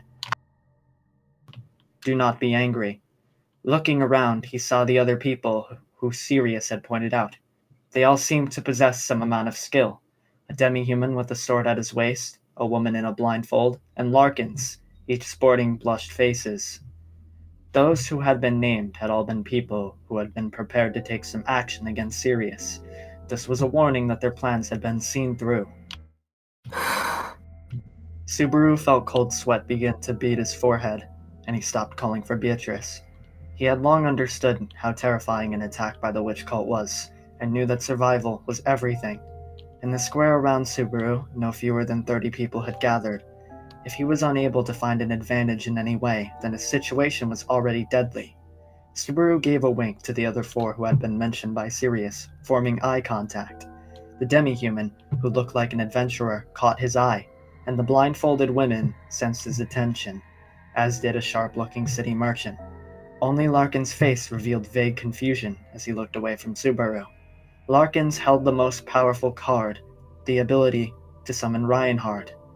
On the previous day, Reinhard had cautioned Larkins to remember to signal him in case anything happened, so there was a well-established signal between them, and as soon as Larkins used it, Reinhard would come. As long as Reinhard rushed to the scene, then Witch Cult or Sin Archbishop or Sirius or whatever, any enemy would be cut down without fail. However, there would certainly be casualties as soon as Larkins made the signal. That was probably what led Larkins to hesitate. If sacrifices were discarded, that would be the best way to deal with Sirius. But did they have to resort to that immediately? Would those sacrifices be worth it? Okay, thank you. It looks like we all have calmed down a little bit. I understand your restlessness. Hearing the name Witch Cult did not give you a good impression, did it? I'm not planning to do anything too special. The reason I took everyone's precious time today is because I want to confirm a matter. To confirm a matter? My apologies, but please do not chatter so much. My head is not too good, so if everyone speaks at the same time, I will feel troubled. Then I'll be very sad. That would not be good, would it? If there's anything that is currently bothering any of you, please tell me. I'm taking up everyone's time, and I feel very guilty, so no matter what the question is, I will answer it. Is that okay? Sirius, from beginning to end of that speech, spoke in an intimate, rational manner, but that attitude was off-putting. That was a given, considering the sense of disgust people would direct towards a bandaged figure who revealed only its teeth and eyes. Presumably, everyone thought like this. Even at Sirius's suggestion, the crowd remained silent and eyed the people near them. In that case... With all due respect, may I ask a question? Since no one took the initiative to raise their hand, Natsuki Subaru spoke up, raising his. Subaru, detecting himself at the center of a wave of surprise, kept his gaze fixed intently on Sirius, who looked down to Subaru. Oh, yes, please do. Thank you. You were someone who had gotten a little angry earlier, so I'm very happy that you're willing to talk to me. What do you want to know? Although I don't know what's going on here, I'm keeping some girls waiting. 4 of them, actually. So it'd be nice if you could let us go as soon as possible. Oh my! That is truly terrible. My apologies, but I did not expect that of you. Is it a man's dream to have 4 girls to serve? That is really bad. Is it not sad to leave some of them crying? We have to put an end to this unallowable disloyalty that absolutely cannot happen, that must completely be banned. Oh. Sirius's voice grew more and more energetic halfway through the speech, before dropping into a whisper. However, after hearing Subaru's puzzled voice, Sirius raised its face suddenly. No, I just got a little emotional. My apologies. Although I try so hard to remain level-headed, I always become unwittingly excited. Thank you for worrying about me. Well, you asked when I would let everyone go? That's right. We'd appreciate it. My apologies to bother you. I am really very sorry, but there's no problem. Even though I am in the witch cult, famous for not being able to keep calm and quiet, I honestly hate troubling anyone. Though others often worry other people, and I feel very sorry about that. Unexpectedly, dialogue was fairly easy to establish, but Subaru noted something mysterious. A soft demeanor, an extremely humble attitude, in the dialogue they had exchanged. Taking that all into account, could it be that Sirius was a woman? The bandage rendered that face invisible, and the body was covered with a coat, so it was difficult to discern. The voice was high, but rather than sounding feminine, it sounded unnatural and mechanical. So that was also difficult to use as a criterion for judgment. But maybe it is a woman. Subaru thought indifferently. In fact, judging from Sirius's behavior and attitude, there was no danger in particular. Her abnormal appearance and the way that she had introduced herself led to several people being on guard, but if these factors were disregarded, then she was easier to establish dialogue with than even Priscilla. In the surrounding crowd, the lingering tension gradually soothed as people watched on curiously, as if waiting for her to make her point. Subaru did so as well, although he still felt slightly nervous. Thank you, and I am sorry. It looks like I scared everyone, but I am very happy that all of you are willing to hear me out like this. It's not like we won't forgive you, but let's get down to business already. Right, thanks for reminding me. Let us talk about the main topic. I appeared in front of everyone to affirm or something, in the first place. Sirius shook her body while rubbing her two chains together, creating a jarring sound. In fact, rather than being off-putting, that action looked humorous. She seemed much more like a jester or a performer than someone dangerous. Subaru's face eased into a smile, and his apprehension vanished. He no longer found it necessary to call for Beatrice. He just hoped that he could quickly hear Sirius out and leave. So, what do you want to affirm? Yeah, hurry up and tell us. Yeah, I'm about to be late for work. As soon as Subaru urged her on, a pandemonium of chattering began.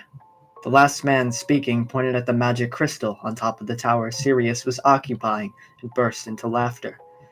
As the whirlpool of laughter spread, Subaru couldn't help but relax even further. Sirius looked like she had lost to the atmosphere and put a troubled hand on her head. Sorry, my apologies, really sorry. I know everyone is busy. I will finish my speech immediately, so please stay with me for a while. So tell us already! Okay, well here it goes. The matter I want to affirm is very simple. To put it bluntly, there's something I want to say about love. Wow, that was embarrassing. Although the bandages should have covered up any blushing, Sirius covered her face with the hand, trying to cover up her shame. As everyone laughed silently and infectiously, Sirius's appearance began to seem even more increasingly out of place. Although I expected that I would be laughed at, it still makes me feel troubled. Thank you for listening to me. Thank you. And also, I have a request. Request? I think if everyone can stay with me for a while, I can affirm that, love. My apologies. I can really say some unruly things. Sirius stumbled through her words, rubbing her hands and chains together as she made her suggestion. Faced with such an adorable sight, the crowd reacted with a, "What, is that all?" Subaru also crossed his arms, nodded as he felt the joy spread through the crowd. Sirius lit up and began clapping her hands. Really? Thank you, thank you. My apologies. The world is truly very gentle, full of love and tenderness. Whenever I understand this, I cannot help but want to express my gratitude. People are able to understand each other and care for each other. Maybe I am saying thank you and my apologies so that I can confirm that. Yeah, we get it. Sirius. So what next? My apologies. The blindfolded female adventurer had cheered at Sirius. As if hearing the voice of a classmate she had been friends with for a decade, Sirius caught her gaze and began laughing with her. Then, as if finally remembering her purpose, Sirius retreated into the clock tower and reached out a hand to its window. And there... Sorry to keep you waiting. Well, come here. She spoke with a friendly voice as she pulled someone through the window. A little figure moaned and writhed in her grip. A little boy whose entire body was bound by chains. He was only about 10 years old, and his entire body, from ankles to shoulders, was wrapped around with a chain.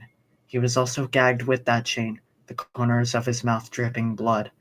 Only his neck and above were free, and he desperately moved his head, crying as if pleading for something.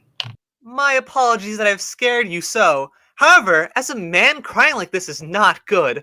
Although I want to keep that a secret for you, you look like you're about to urinate yourself. If everyone gets to know that, you will be embarrassed and sad.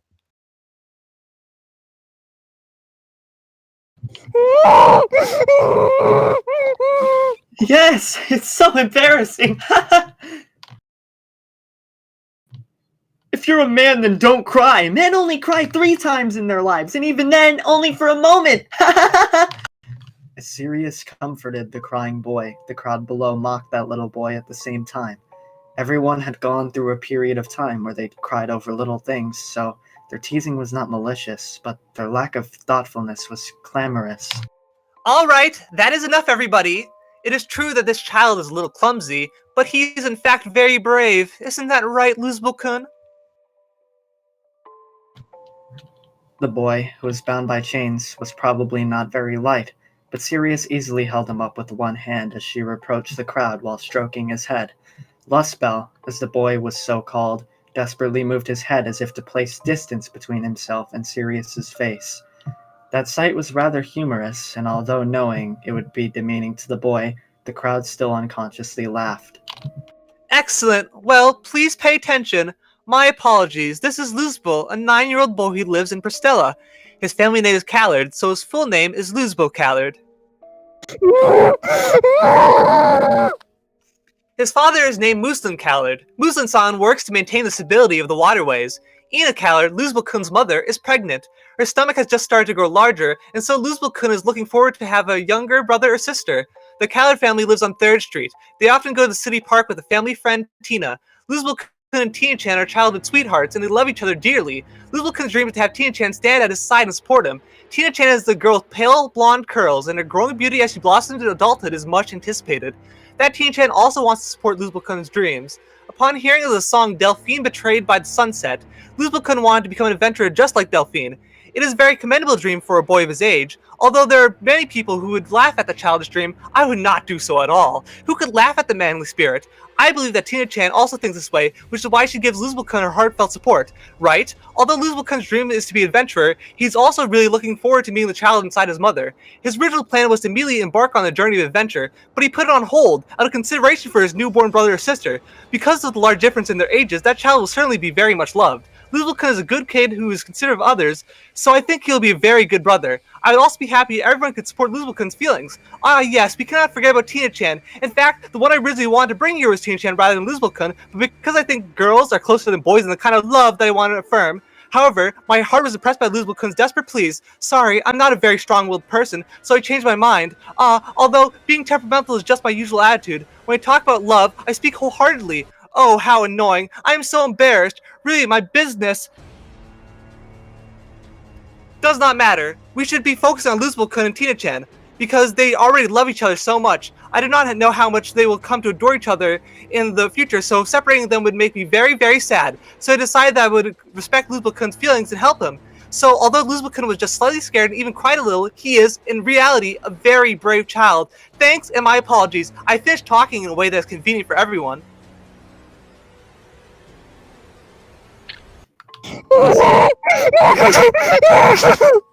Listening to that child's, to Luzbel's life, everyone understood and agreed. It turned out that, although mixed with a little bit of shame, Luzbel's courage was indeed commendable. With that in mind, Subaru wanted to hit himself for having such a ridiculous, demeaning thought earlier, but this was not the occasion to blame himself. Showing support for the boy was far more important than taking the time to be entirely self-deprecating. And so... Luzbel! Don't cry! You're the best! Subaru shouted loudly, praising the courage of the young boy who shed tears. Knowing the true courage buried under those tears, how could he laugh at that shame? Larkins, who stood next to Subaru, joined in the encouragement. Yeah, don't cry anymore. You're a man, right? If so, show us your cooler side, kid. Yeah, listen well, Luzbel. You're Priscilla's pride. Luzbel, amazing! You'll be a great man! The audience cheered up, and everyone present began clapping. There was not only a sense of praising a young man's dedication and courage, but also a beautiful scene showing the kindness of human nature. No matter how weathered or desperate one appeared, what mattered was their will to protect what they valued, and that light was what attracted people to them.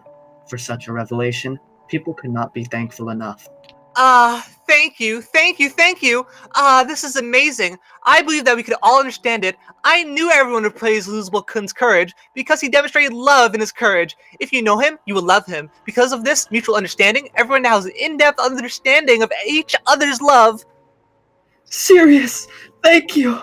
Thank you so much. Losable Kun! Sirius's eyes widened as tears began to flow freely. Seeing the bandage around her had their eyes becoming stained with those tears, Subaru felt something hot welling in his own eyes.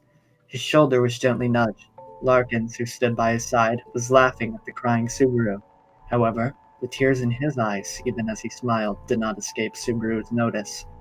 Looking around, the surrounding groups of people also seemed to share their emotions, joining arms with one another. Subaru remembered watching the Football World Club.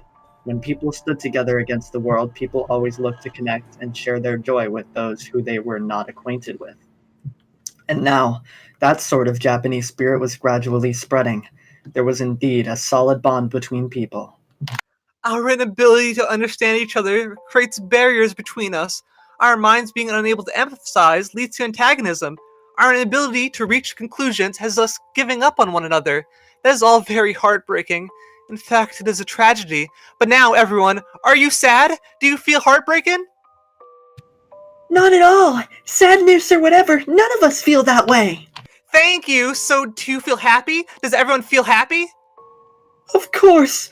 It's been a long time since I've been so happy. Thank you, Sirius. You've worked so hard, Lustbell.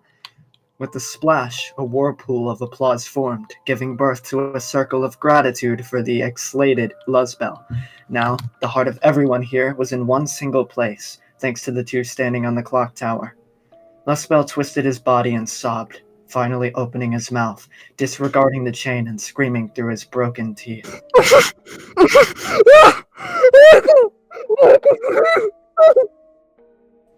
I want to commend your courage, your love, Luzbel-kun. Please look below. Everyone, so many people are affirming your feelings.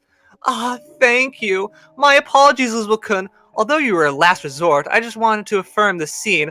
The world is so gentle. Sirius hugs Luzbel tightly in her arms. In the face of this beautiful sight, thunderous applause echoed. Subaru put his hand to his mouth and whistled. The recipient of that warm applause, Luzbel, stared in surprise. That was a man who had struggled at his hardest. Even if he had no strength left to even cry, not a person laughed at him. Sure enough, there it is. We have love. It existed here. Everyone's heart became one, and that became one with such a scene of joy as well. We do not need tragedy. We are tired of a world which would have us cry. No one wants such a world. If our hearts want to connect, then we should do so through sharing joy and happiness, whether it be tragedy or wrath. No one needs any of it. That's right! No tragedies or whatever, we don't want any of it! That forbidden wrath that causes hearts to tremble so. Rage that passion. If the deadly sin of passion is rooted in our hearts, if we're unable to unroot that retribution, then we should fill it with joy. At this moment, everyone's heart is connected as one. Sirius cried loudly and once again lifted Luzbel into the air. However, the movement did not stop there. Sirius, bathing in everyone's admiration, tossed Luzbel into the air.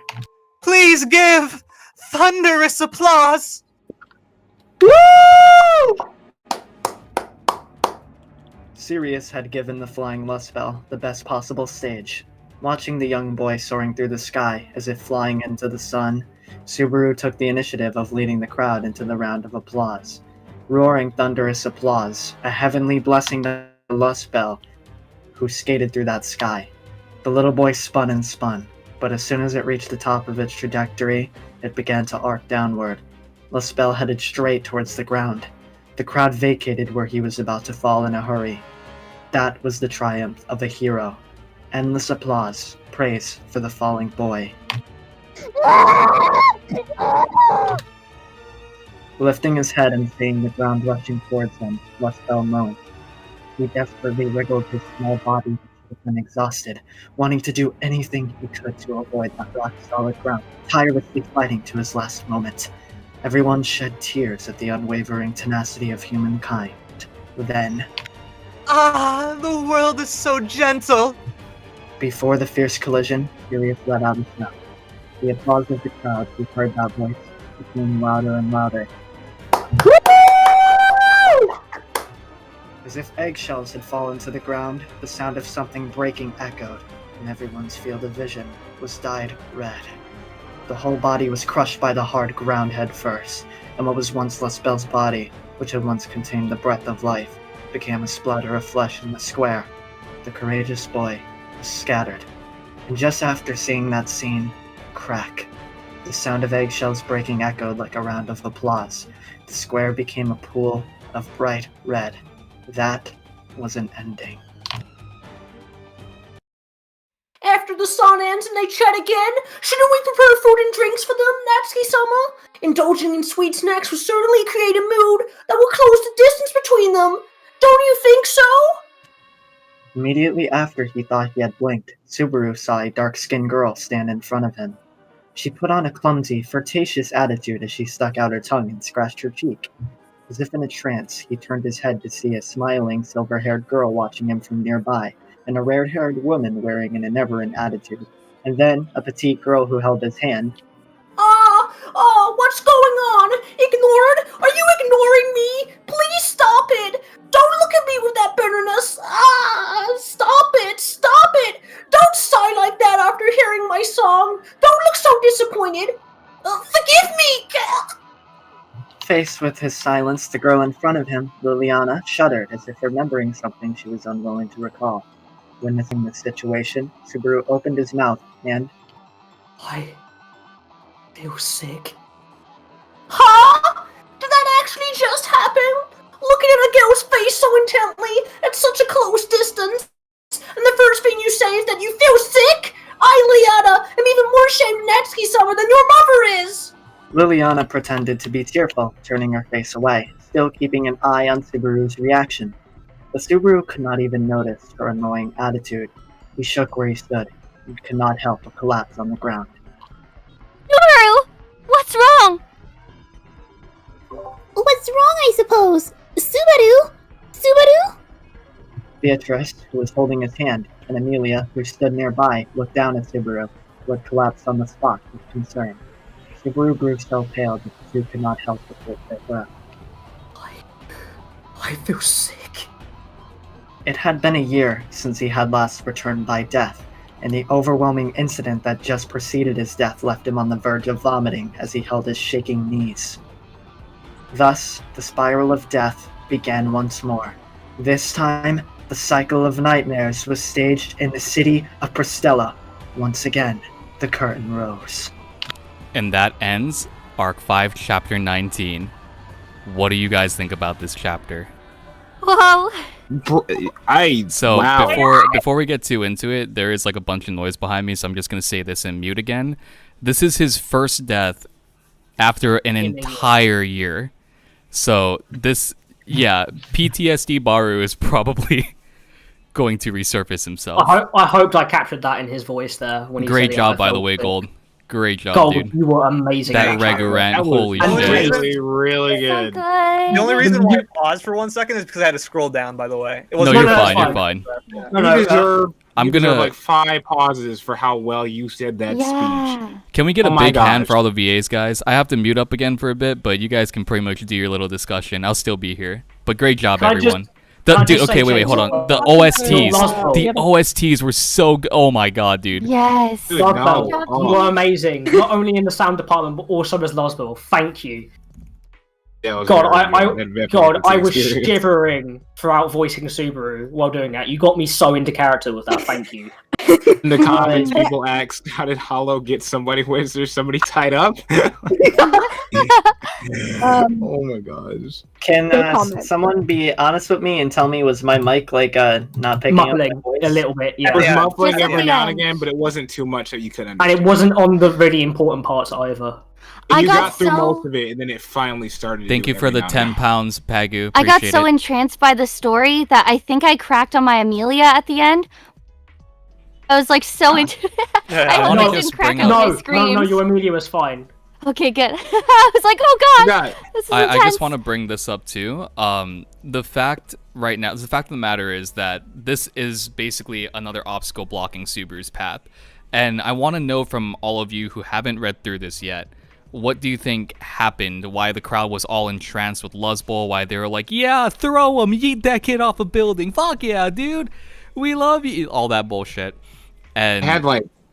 basically, what do you think happened? Because it went from distraught to concern to applause, praise, and love. And then everyone basically got killed the same way that Luzbol did. Oh. And no, you just blew my mind right now. It's a light novel. The light novel illustration. Look at the light novel. Look at the light novel illustration. Wait. When it says that his like everything went red and the entire area was painted like in a spectacle of blood, literally everyone around them in the same basically met the same fate. I don't think you put up the right light novel illustration. I Still the did. other one. I did. Yeah, no, it's up there. It's up there. I just looked right now. Isn't this the right one? Someone said Mangekyo. Yes, that is the right one. Oh. That is definitely the right one. Yeah, Right, so when it says cracking like an eggshell, it means that everyone in that crowd like popped exploded. like a fucking egg. Yeah. Oh my gosh. That's the way everything question. went red. What's your question? Which is why... Oh, go on. Sorry, how did Liliana, Amelia, and Beatrice come talk to him then? He reset. He returned my death. He died. Yeah. He's resetted. He reset. Oh! It was so quick. His head basically exploded, and he reset. That's why he kept saying, I feel sick, because that's the first time in, from what we understand, a year plus that he's experienced RBD. Right. He is not only going through huge amounts of trauma at the moment, he's also reflecting on how he's been acting weirdly in that chapter. Yeah. I have a few notes on it. I just want to say one more thing before you go, Lightning. Yeah. So I just want to say this is also important because this whole time Subaru hasn't been sitting around. He's been trying to physically get stronger. He's been trying to mature himself, and this kind of puts him back in that position. Like I'm still helpless. Like, you know, it's putting him back in that position to where he's understanding that he can't basically solve all his problems alone again. Also, I think Jace's choice of music really helped here. But yes, can we just say this chapter has a huge feeling of like Lovecraftian, or it's eerie. It feels wrong. I really hope I got that across with Subaru, where what he's saying makes no sense. What everyone is saying in response to the way Gold was narrating it too, it's so perfect. The way that it's just being portrayed. The scene is like a very strange horror. I wrote it down like when you start this off, at first we're like, oh no, it's a witch cult, we gotta stop them. But as it slowly goes on, it's like if you were trapped in a horror movie, but you were stuck talking to whatever was chasing you down, say monster, whatever else, and it wasn't immediately violent to you. It just answered your question without answering. She kept going in that loop over and over again. Also keep in mind... Go ahead, Kanda. This might honestly be like the most fucked thing we've ever seen in ReZero, because if you think about it, like, you know, watching Subaru get eaten by rabbits and shit, I mean, he's not a child. We've seen the aftermath of children being dead in ReZero, but we haven't watched a child die. So we just watched like a 10-year-old fall off a cliff and just shatter. Did you see my chat while we were reading that? Were applauding. My chat was playing along with it, and they were all like, "Let's vote!" I'm like, "Oh God, what's happening?" Wow. That's actually terrifying. I will also, I can also mention here as well is that it's really disturbing how you can notice if you pay attention to what point during the chapter where Subaru speaks and he completely switches mood and tone. Yeah. Last thing, like when he says "what," as he's about to say "what a joke." Yeah. Something stops him from saying that. He completely changes atmosphere and tone as a person.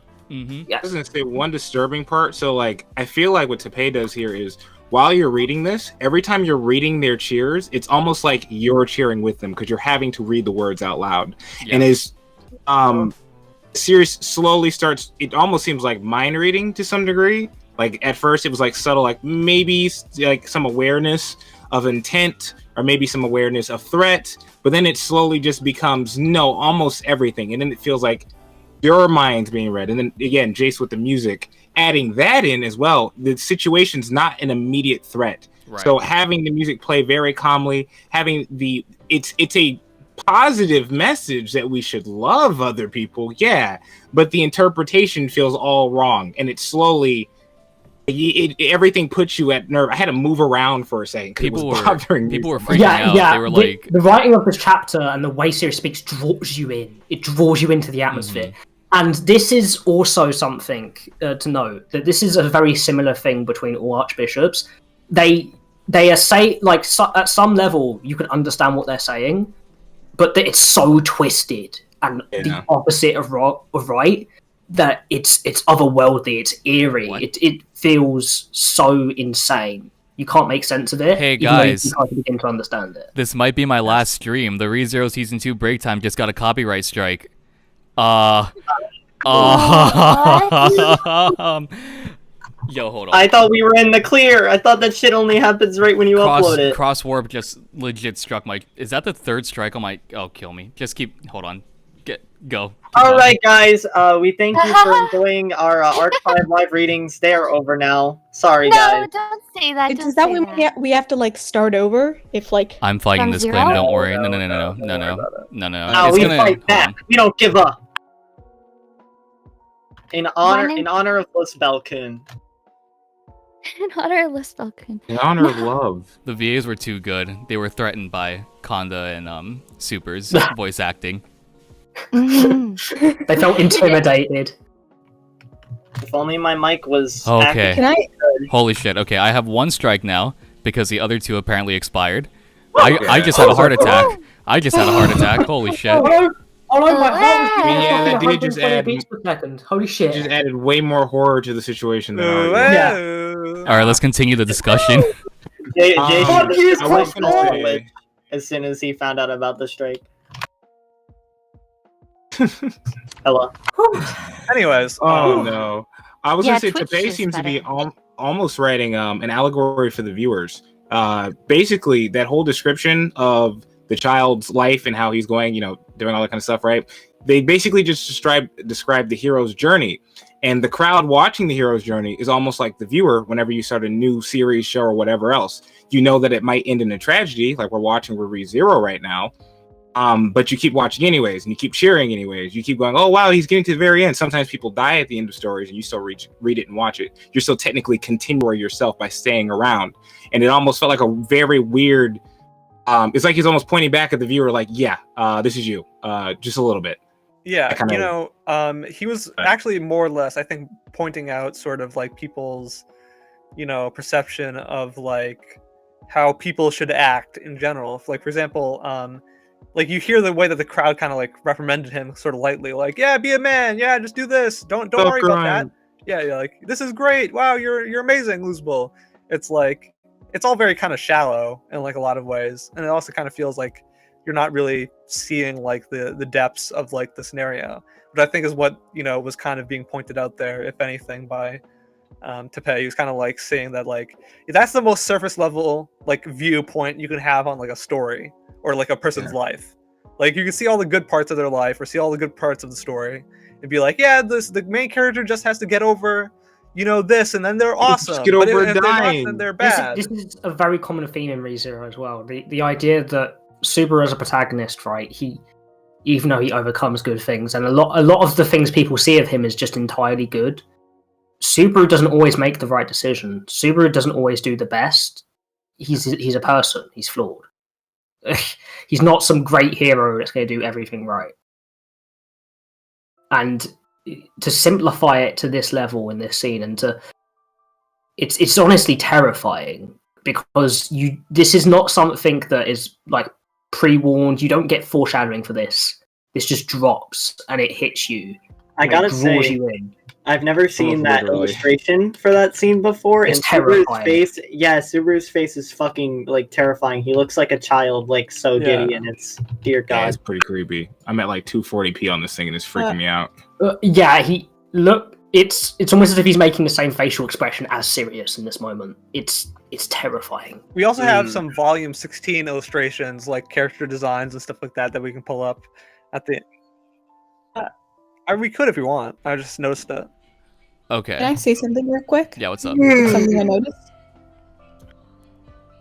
So like when I was like reading the chapter, like it like struck me the way Subaru was like, and the narration was referring to Sirius as an it, and then you can just see slowly the way he starts to refer to her as she. And I think Subaru has a pattern of like dehumanizing witch cults. They're not human to him. That's why he had no problem just killing Beetlejuice, because he no longer really sees them as...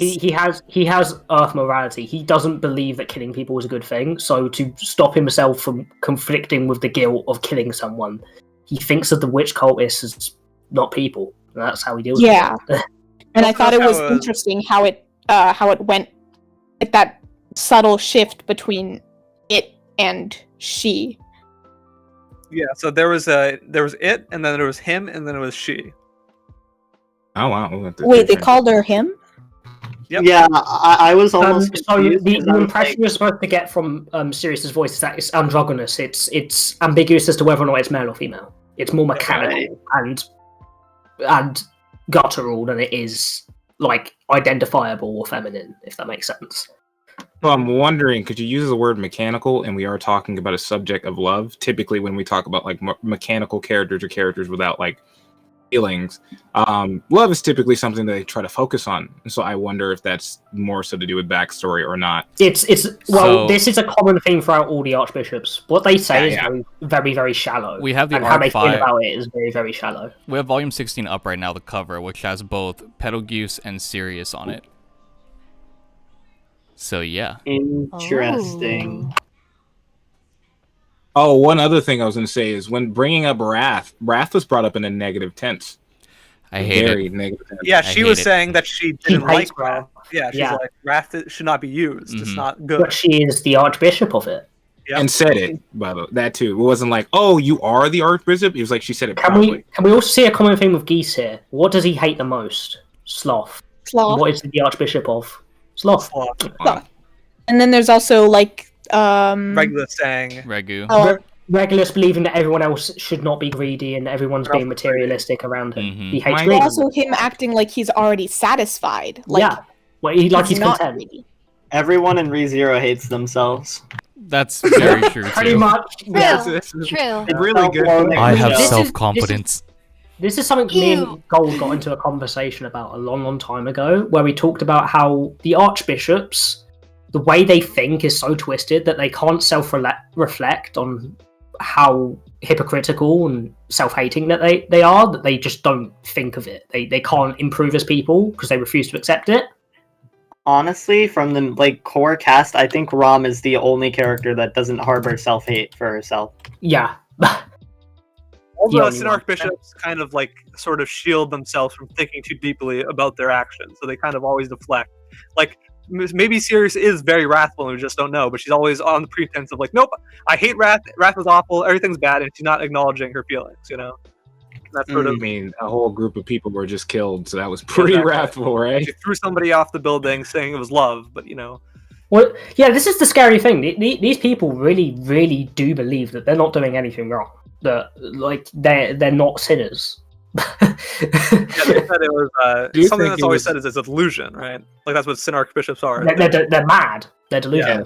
Yes. They don't see the world for how it actually is. They see the world through how they want it to be. A lot of our protagonists are forced to deal with the reality of the world as well. That was all of season 4, basically, where we're going through that. Is everybody having to deal with the reality of This is why they're perfect villains, because Subaru is someone who has to comprehend with reality and grow around it. And all the main characters do too. They have to face their situation. They have to look at the reality of the situation. They have to. Whereas the process their archbishops, emotions. they can't. They can't. They just don't. And that's what makes them so terrifying as villains, because they're so wrong, but they can never ever see that. They're not redeemable. This is a little off topic, but I noticed they were focusing on gazes. When Subaru was also when he was about to stage his attack, first of all, it was kind of the intent was seen there, but then afterwards he looks at the other people who might have had a chance to do something. But at the same time, I forgot about that as I said that out loud. One of the ladies was wearing a blindfold, so I take that back. It was not a Sharingan. Well, Jack. the idea is more or less, I think, gazes and connection between people. I think it's also that you can notice as you read that Subaru is easing more and more into the atmosphere that Sirius is creating. Like because the he's whole nicer than Priscilla line, yes. yeah, because he's slowly going from very antagonistic towards Sirius because he sees her as like his ultimate enemy. He hates the witch cult with all his being, and he just slowly begins to slip more and more. And the more he tries to speak and say stuff, he becomes more and more cordial, and he can't help it, and he gets completely swept up in it. It's terrifying. Caught in her rhythm, really. Yeah. Cover. Can I ask why it's been changed to the Burger Fund? When did this happen? Mimi wants cheeseburgers. It's okay. Mimi wants cheeseburgers. I couldn't think of something noble to ask for because it's already been met for the goal, so it's just whatever.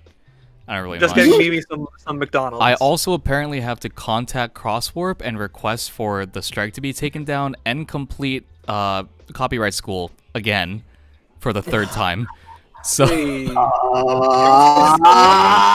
copyright school takes like an hour and a half to do. Oh, Randy with the donation. Oh, Randy donated. I wish Randy. regular school was like that. A Fuck razor. you. No, it's you can't skip through it. I tried to it the first time I did it, and it literally reset me. Like, it's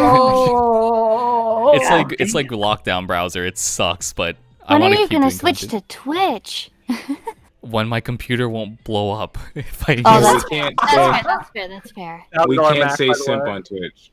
Said words around the watch. That's fine. I don't really mind though. That's true. But this is a major reason why I'm not doing ReZero videos anymore and just doing lives. If I get struck for this cover, I'm moving to Patreon.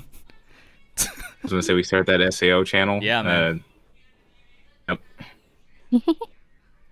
Copyright school, yeah, copyright school. It's a whole. I should stream doing copyright school. That sounds like entertainment, It's a man. power move. Oh my god. You'll Send it to get YouTube. You'll get copyrighted for showing that. No. Better yet, speed run copyright school. Just make it a thing. Is there anything else Speed from run this any chapter percent though that we wanted to go over? Or I was just gonna say, God. Oh, you go first, because mine isn't as important. Well, no, I mildly forgot as I was saying. as we interrupted each other, I mildly forgot. Go ahead. Yeah, sure. So basically, what I was saying is that this is where it starts. You can feel the motion and the tempo in the chapter starting to pick up. Like it's more sort of like energetic. Everything's been sort of calm and chill, but now everything is sort of like burst open. From this sort of chapter onwards, it feels like, at least to me.